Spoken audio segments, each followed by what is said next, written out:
কে কিছু হ্যাঁ ফোনটা অন্য কেউ ধরছিল, ও আমাকে বললো যে লাশের মধ্যে ফোনটা পেয়েছি। সে ফোনটা নিয়ে নিয়েছে?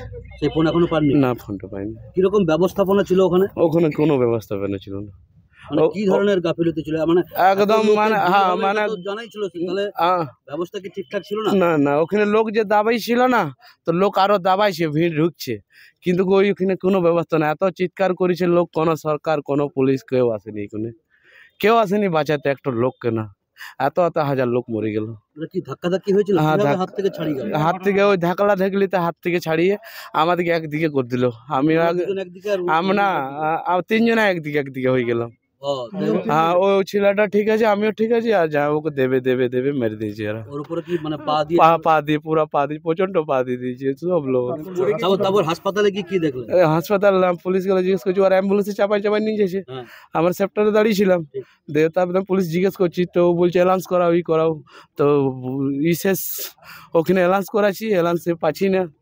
মোবাইলটা লাগাচ্ছি, ফোনটা ধরছে না। 30 তারিখ ফোন ধরেছিল, আর পুলিশ বললো আমাকে যাবে, তুমি বাবু হসপিটাল যাও।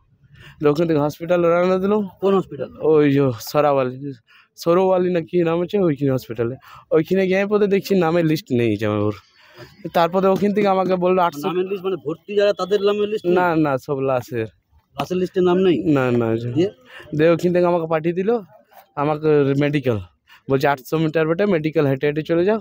মেডিকেল থেকে আমি গেলাম, তো দেখছি আমার জামাইবাবুর ফটো লাগা আছে, লাশের মধ্যে পড়ে আছে আমার জামাইবাবু একদম ওপরে, এত দাবি করে একদম এমন করে দিয়েছে।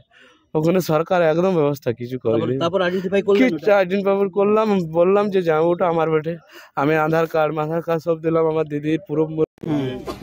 সরকারের সঙ্গে আমাদের কথা বলতে চলছে। বেঙ্গলে আমাদের 6-7 জন মারা গেছে, ঠিক আছে? তো যারা যেখানে আছে তাদেরকে ওরা যোগাযোগ করেছে। শুভেন্দু আমাকে এখানে ফোন করলো, আপনি গিয়ে যোগাযোগ করুন। কালকে এমন পরিস্থিতি ছিল, আমি আরো সবার কাছে খবর, মানে কালকে কথা বলার মতন অবস্থা কারোরই আপনাদের ছিল। তখন আমি বললাম যে যেটা হচ্ছে হয়ে যাক, তারপর কালকে গিয়ে কথা বলবো। এখন ওনার আপনার কে বলে দিদির সঙ্গে কথা বললো, সব জেনেছে। আমি তো নিজেও তো কথা বললো, তুমি তো কথা বললে, তো কথা বললে তুমি যা করো সব করা, চিন্তার কোনো কারণ নেই। আর পোস্টমর্টমের প্রয়োজন হয়। পোস্টমর্টম কেন করা?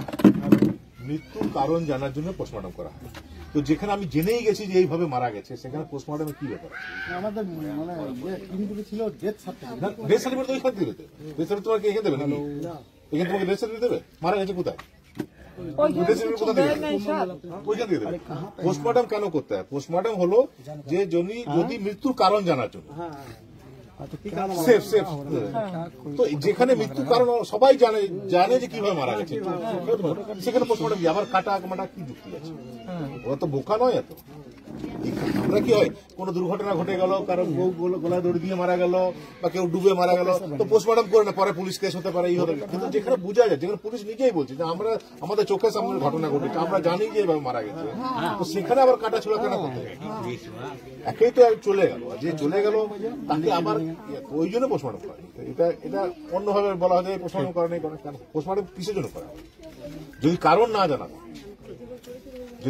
জানা থাকে যে হ্যাঁ এই কি কারণে মারা গেছে, তাহলে কেউ মার্ডার করে দিল নাকি, কেউ কিছু খাইয়ে দিল নাকি, কেউ বিষ দিয়ে দিল নাকি, এগুলো জানার জন্য পোস্টমর্টম করতে হবে।